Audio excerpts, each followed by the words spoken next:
Ce soir-là, les chaînes n'étaient pas encore tombées,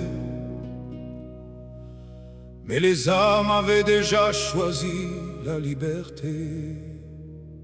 Archaé, devant les regards des combattants, un geste allait changer l'histoire pour toujours.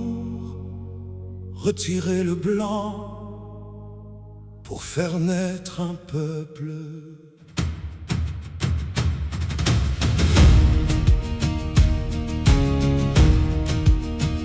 Il venait des champs brûlés par la douleur, des terres où l'homme apprenait la peur, le dos marqué par les siècles de violence, le cœur rempli d'une immense résistance.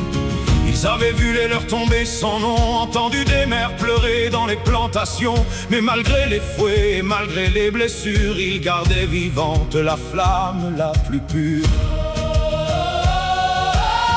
Cette nuit-là, sous le ciel d'Archaé, le silence lui-même semblait retenir sa paix, car chacun sentait dans l'air et dans le vent que l'histoire avançait lentement. Ils ont retiré le blanc pour écrire un nouveau temps, bleu et rouge dans la nuit, la liberté prenait vie.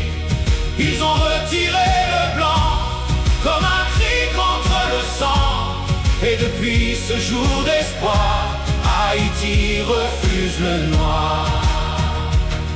Dessalines leva les yeux vers les soldats, comme un homme portant le poids du combat. Puis lentement, devant toute l'assemblée, le blanc du drapeau fut arraché. Ce n'était pas un simple morceau de tissu, c'était des siècles de souffrance combattues. Un peuple refusant de vivre à genoux, un peuple prêt à mourir debout. Et dans les mains de Catherine Flon naquit le rêve d'une nation. Chaque couture ressemblait à un serment pour les enfants et les générations d'avant. Ils ont retiré le blanc pour écrire un nouveau temps, bleu et rouge dans la nuit, la liberté prenait vie. Ils ont retiré le blanc comme un cri contre le sang, et depuis ce jour d'espoir, Haïti refuse le noir. Ce drapeau ne vient pas du hasard. Il est né des blessures, des cris, des larmes. Chaque fois qu'il flotte dans le ciel, les ancêtres respirent encore. Ils ont retiré le blanc,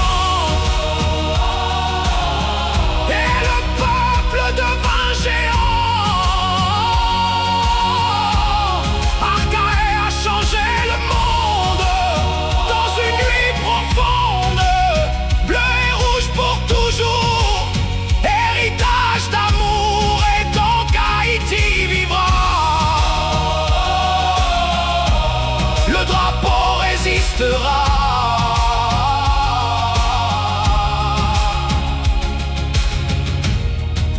Le 18 mai 1703,